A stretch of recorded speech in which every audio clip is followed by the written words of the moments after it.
Hi, this is Scott, Kilo Sierra 6, Delta Alpha Yankee, and for today's video we're back looking at speaker mics once again. And for today what we're going to be looking at is the SSM series of speaker mics made by Yaesu for Yaesu radios.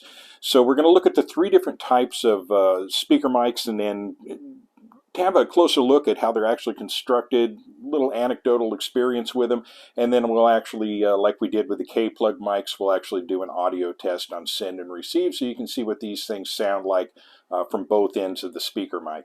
So what we're talking about here with the SSM series microphones is up until the SSM microphones came out, Yaesu kind of had a hodgepodge of different speaker mics that they sold for their radios. For instance, for radios such as the FT60, FT70, FT3, etc., they had this little MH34 speaker mic, which I never liked at all on any level. It's super tiny. The speaker was horrible. Has this ridiculous little clip on it. I was never a big fan of this speaker mic, and in fact, I ended up using Calm Mountain speaker mics for the most part with all of my Yaesu applications until the SSM series came along. Now for the VX6, VX7 submersible radios, this microphone is still available, and I'm going to do a separate video specifically on this microphone, but this is the MH73 Alpha, and this is a IP67 microphone designed for submersible Yaesu radios, but more on that later, and that is still available. Fortunately, the other microphone, the MH34, is long gone, so, and that's a good thing. But what Yaesu did a few years ago was, it looks like they decided to standardize their speaker mics and produce three different versions to cover the different speaker mic connections that each of the radios possesses. And there are three different types. For instance, for radios such as the FT60, FT70, FT3DR, FT5DR, and so on, a lot of those radios call for just a simple single pin connector, and that would be the SSM 17 Alpha would handle those. If you have something like a VX6, a VX7, or an FT270, those require a single pin, but the single pin needs to be a threaded and gasketed connection so that the radio retains its IP67 rating. And that would be handled by the SSM 17H, and as you can see here, single pin with the threads. These two are not cross-compatible, by the way. Don't try to use one with the other. It's very specific that you select the proper connection for the radio that you have. And lastly, we have the SSM 17 Bravo. And this is for the 2-pin connector that's seen on the FT65, the FT25, the FT4X. Now this looks like a K-plug, but it is not. It's actually a Motorola, I believe it's a Motorola M1 type connector. And it is quite a bit different than a K-plug connection, and I'll show you that by bringing out a K-plug mic.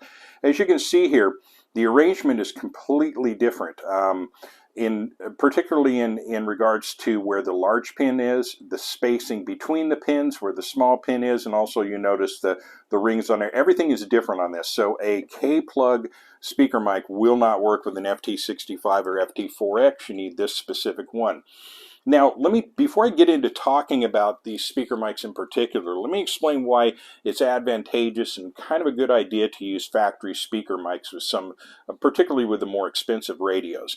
Now, whether this is true or not, I'm not totally certain, but there was a lot of traffic going around with the FT3DR, and it was having a failure with the speaker mic connection, and people were sending them back for warranty repair. And one of the questions they were being asked was, what kind of speaker mic were you using? And if your answer was not a factory Yaesu speaker mic, they were not covering the warranty. Now that's what I heard, and that's what I heard a lot of people talking about. I can't 100% guarantee that that is true, but it's something that kind of put a little bug in my ear and made me think, hey, you know, perhaps I don't know if it's something about the connector itself, or maybe that the aftermarket speaker mic manufacturers might be playing a little fast and loose with how their pin sets work. I'm not totally sure on that or why, but I like just for karmic symmetry, I tend to like, with the more expensive radios, to use factory speaker mics on them. I like the name on the mic to match the name on the radio. Now that's a pure vanity thing for me, but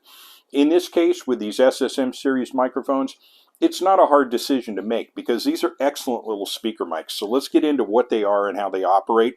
And at the end, like I've done with the other speaker mic videos, I will do an audio comparison test so you can hear how these speaker mics sound from both sides of the mic. So we can get an idea of what the performance is like on these. But other than the actual speaker mic connection, all three of these microphones are identical. So let's set these aside so we can get a closer look at just one of them. Now the cord, we'll start from the cord portion.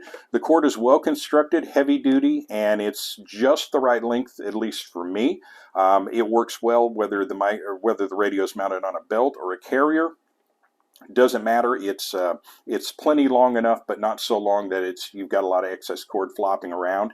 And it's a well-constructed cord. It's not overly shiny. And to give you kind of a contrast, let me pull out that earlier MH34 or 43, 34. I was right. This cord seems to be a little less than. It's a little smaller in diameter. It's a lot shinier. All of the things that I tend not to like in one of these cords, but these cords are pretty darn good. They have a matte finish to them, and like I say, they're heavy duty.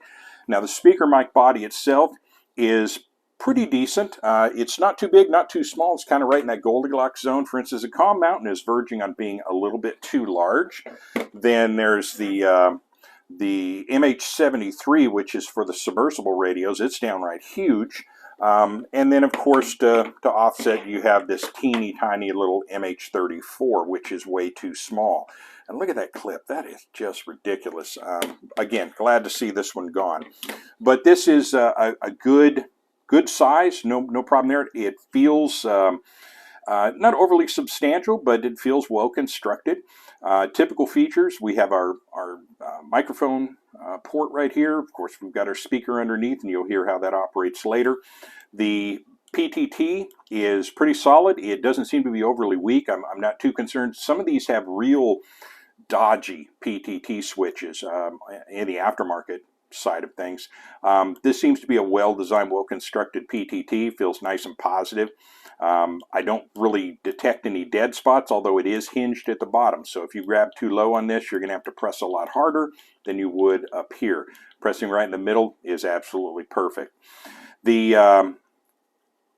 As with all good speaker mics, we have a 3.5 millimeter earpiece pin here, and that's something that I tend to favor a lot, is those little earpieces, the little coiled audio tubes. And this does have, of course, a weather protection plug that goes into it, but as with all of them, it's a little tricky getting it in there to get it closed. Yeah, I'm gonna have to fiddle with that just a bit. Okay, we got it. But it is mounted down at the bottom, kind of where I like it, out of the way. And in terms of weather protection, let me talk about that for a second.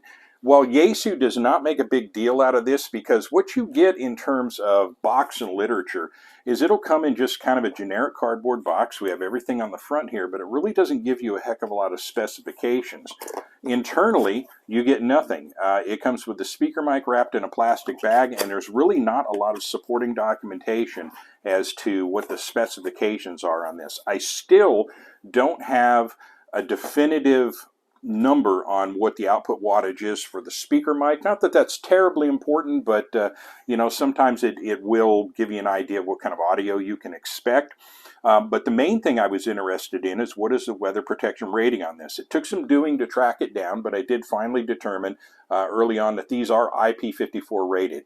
Now what that means is you can't it's not submersible, but it will withstand water spray and it will withstand dust intrusion. So that means it's going to be good for an IMCOM situation. When it comes to speaker mics, that's a very important rating for me. I would like to have IP67 on an IP67 radio, but there's not a lot of IP67 speaker mics out there.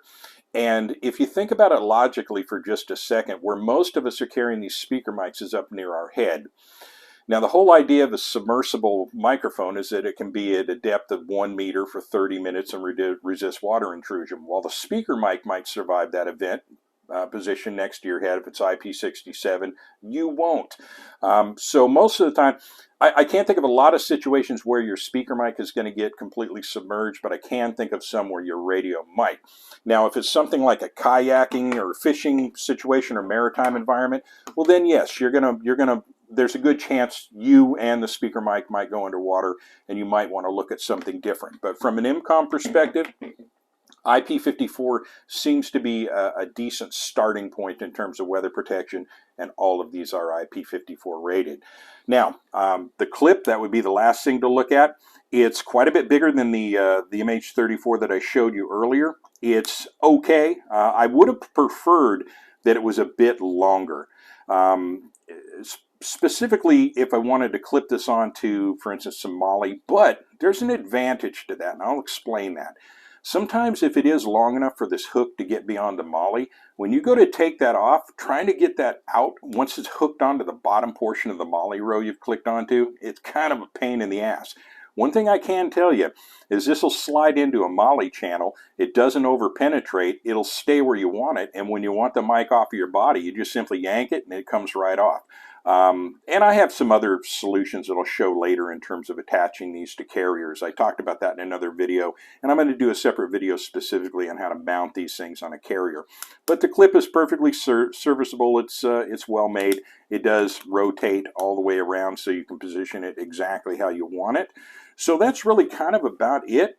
Like I said, a well-designed series of speaker mics that are very compatible and factory acceptable with your Yaesu radios. So it's if you do possess one of the Yaesu radios that I mentioned earlier, the SSM Series speaker mics are going to be a good starting point for you to look at in terms of speaker mics for your Yaesu radio.